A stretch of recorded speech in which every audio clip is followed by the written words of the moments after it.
CR 88, State of Truan Cochin and Authors v. the Bombay Coeltec, 1952, SCR.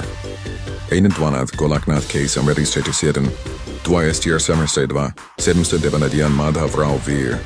Union of India, 971, 3 SCR 983, Union of India, Prusumai, Harbhajan Singh Dillon, 1971, 2 SCC 9, N. Fergt 2. It was necessary to incorporate Article 13, Numbers 2 in the Constit to indicate the extent of the invasion of the fundamental right, which W.B. Telde make the impugned law void. Every limitation upon a fundamental right would not be an abridgment of it, whether a specific law operates to abridge. So an acyclically given fundamental right cannot be answered by any dogma, waqt of priori assumption or of mechanical jurisprudence.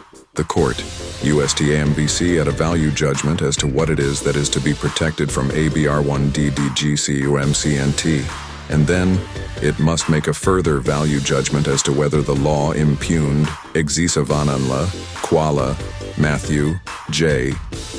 61 rally amounts to an abridgency of that right. In this process, the court will have to look to the Dirichlet principles in Part 4 to sec what exactly is the content of the fundamental right. The court would generally be more astute to protect personal rights than property rights. pp. 785, 786, A. K. Gopalan v. State of Madras, 1950, SCR 88 THRT, no implied or NAI limitations upon the power of willed traftical, 368 p. 57. The basic premise of the argument that there are inlie orc-NT and implied limitations is that the ultimate legal sovereignty under the Constitution resides in the people. The Constitution was framed by an assembly elected indirectly on a limited franchise, and the assembly did not represent the vast majority of the people of the country. It does not follow that because the people of India DLD not frame the Constitution or ratify it, the Constitution has no legal validity. If the legal source for the validity of the Constitution is not that it was framed by the people, the amending provision has to be construed on its own, quack without reference to any extraneous consideration as to what her Tli people did or did not delegate all their constituent power to the amending body, or that the people reserved to themselves the fundamental rights. Even on the assumption that it was the people who framed the Constitution, could it be said that after the Constitution was framed, County the people still retain and can exercise their sovereign constituent power to amend or modify the basic sluricture or the essential features of the Constitution by virtue of their legal sovereignty pp. 78, 790. Seeing, however, that the people have no constitutional or legal power assigned to them under the Constitution, and that by virtue of their political supremacy, they can unmake the Constitution only by a method not sanctioned by the juridical order, namely revolution.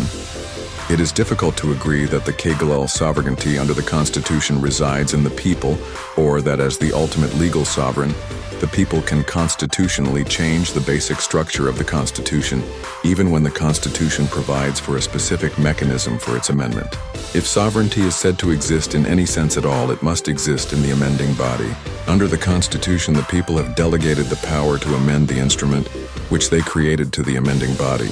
It was in the exercise of the constituent power that the people framed the Constitution arid, invested the amending body with the power to amend the very instrument they created, with a super-added power to amend that very 1.9 where the instrument they created by necessary implication limits the further cursus of the power by them, though not the possession of it.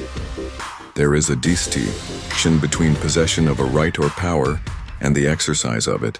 The people having delegated the power of amendment, that power cannot be exercised in any way other than that prescribed, nor by any instrumentality other than that designated for that purpose by the Constitution.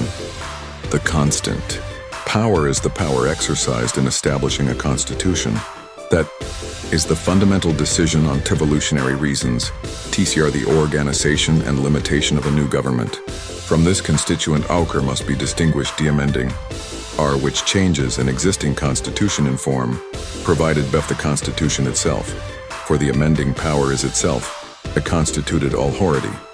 To say that a nation can still exercise unlimited constituent power, having framed a constitution vesting plenary power of amendment under Iran Parate Laud, is only to say that the people have the political power.